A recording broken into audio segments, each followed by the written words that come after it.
Hello, everyone. This month, as you all know, is Asian Heritage Month, and this is what the presentation will be about. So,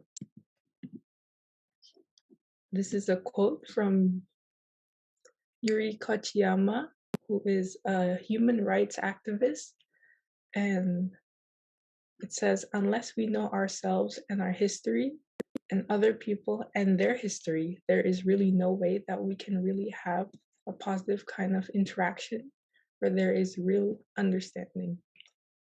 And before we talk about Asian Heritage Month, we need to know about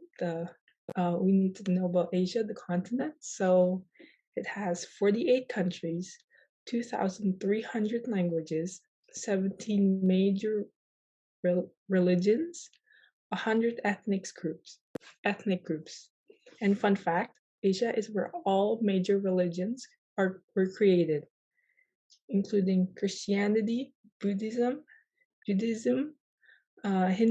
Hinduism, Islam, and others. And first we will talk about the history of initial Asian immigration and discrimination in Canada. So first, we will talk about railway workers and the Chinese Immigration Act.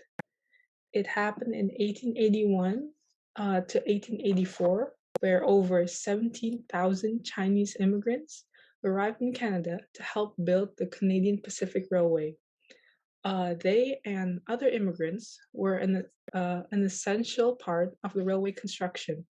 Once the railway was completed, the Canadian government wanted to restrict immigration from China. So a $15 head tax was imposed on every Chinese person seeking entry in Canada. The Electoral Franchise Act of 1885 disenfranchised all immigrants of Chinese descent, making them ineligible to vote in federal elections. Until the late 1930s, restrictive legislation in some cities continued to prohibit Canadians of Chinese descent from buying property outside of Chinatown areas.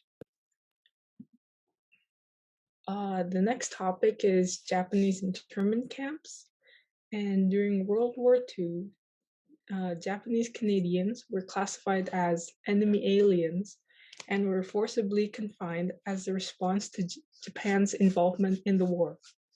From 1941 to 1949, 21,000 Japanese Canadians were taken from their homes, 12,000 of whom were exiled to remote areas. They were stripped of their property and belongings and were pressured to accept mass deportation back to Japan, even though many of them were born in Canada.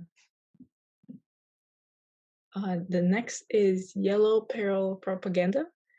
And Yellow Peril referred to a fear and disdain of people of Asian descent in Europe and the Americas in the 19th and 20th centuries. Propaganda depicting Asians as villainous and murderous was widespread and furthered the discrimination against Asians. Okay, some fast facts. Chinese ancestry, East Indian ancestry, and Filipino ancestry are among the 20 most common ancestries reported by Canadians. Second is there are approximately 50 Chinatowns in North America. Third is that the first Chinese community in Canada was established in Barkerville, British Columbia in 1860s. Fortune cookies were invented by Chinese immigrants in San Francisco. Japanese sakura festivals or cherry blossom festivals are celebrated in many parts of Canada to mark the beginning of spring. The major of Canada's Indian population remains settled in British Columbia, and Bev Oda, became the first Japanese Canadian member of parliament when she was elected as the representative for Durham, Ontario. It's modern day discrimination, which talks about stereotypes, microaggressions, hate crimes, and more. So first, it's anti-Asian racism. So it refers to the historical and ongoing discrimination, negative stereotyping, and injustice experienced by peoples of Asian heritage. This type of racism is heavily based on the ethnicity and nationality of Asian people. People of Asian descent are subjected to specific overt and subtle racist tropes and stereotypes at individual and systemic levels. These harmful stereotypes, which are often masked as jokes, have led to ongoing social, economic, political, and cultural marginalization and unequal treatment of Asian people. When discussing anti-Asian racism, it is important to remember the term Asian encompasses a wide range of identities. Therefore, specific experiences of racism may vary, but all experiences are valid.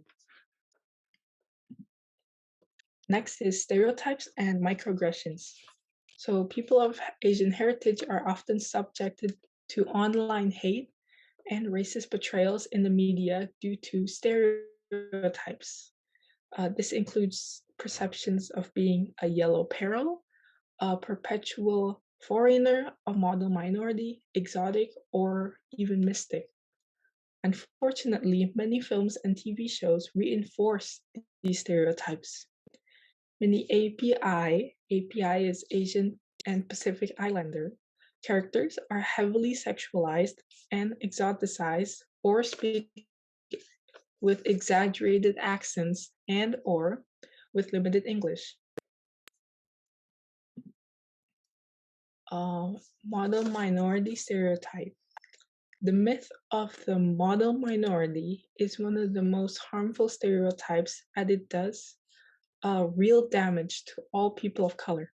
The model minority myth aims to pit people of color against each other and creates a hierarchy in which Asian people are often represented at the top minority.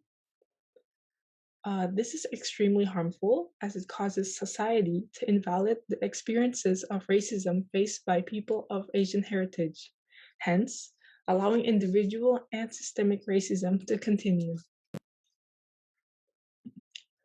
And next is Islamophobia, and it is systemic hostility or stereotypes, bias, and violence toward people who are or appear to be Muslim.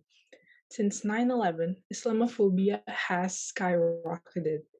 Islam ranks second of the religious groups most targeted by hate crimes, increasing by more than 250% from 2012 to 2015.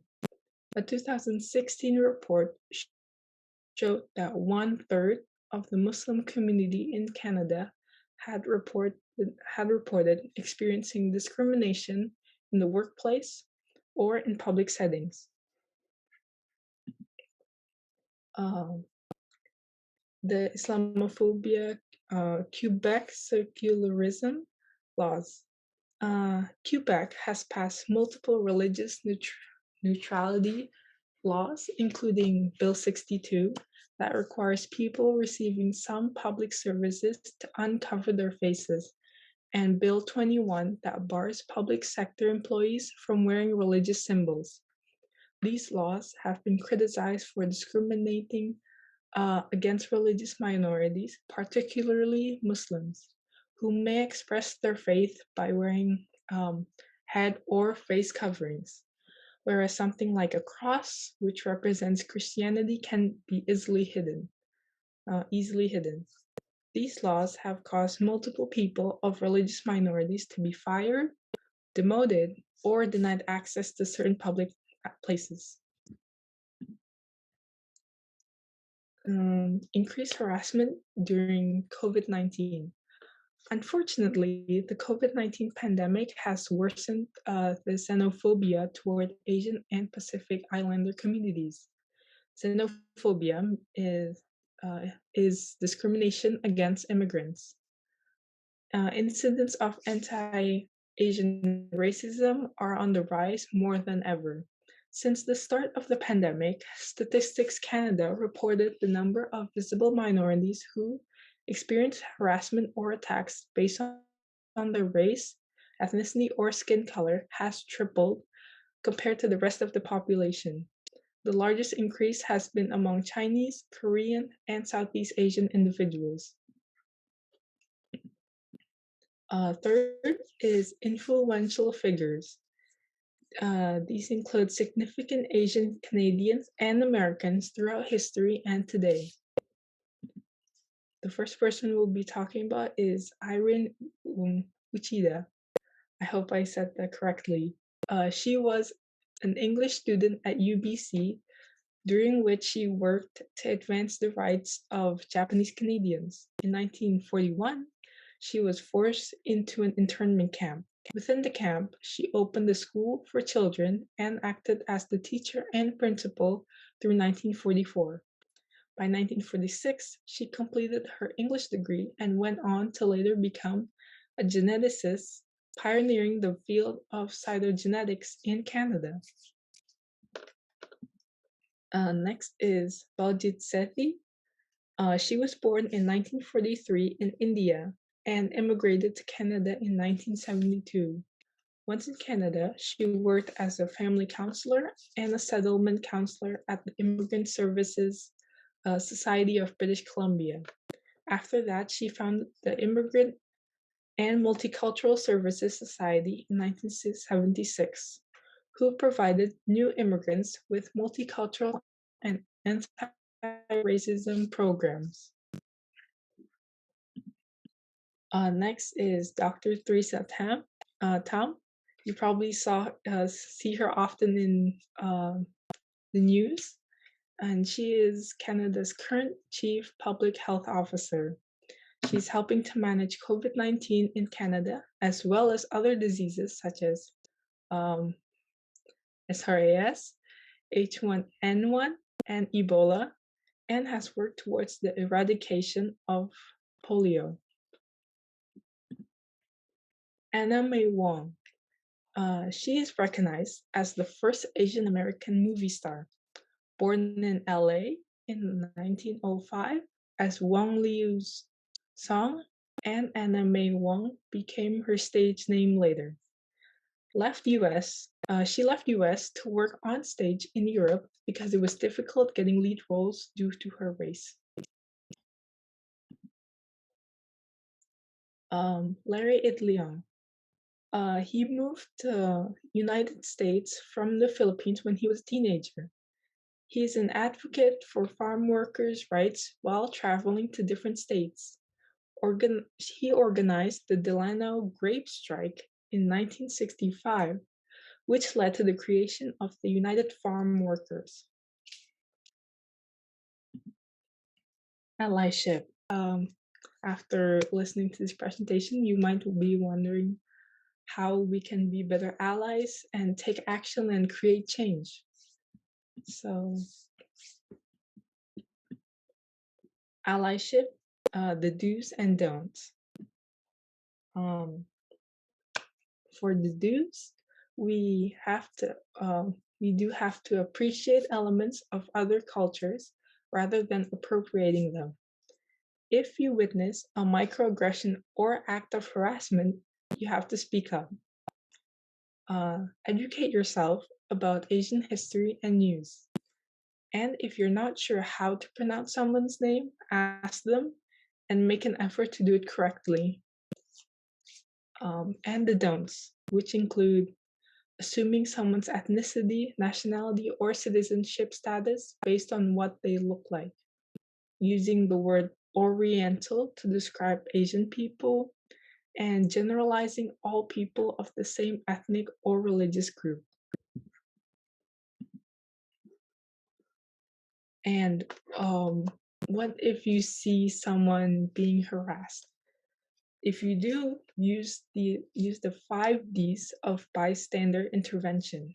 Number 1 is distract.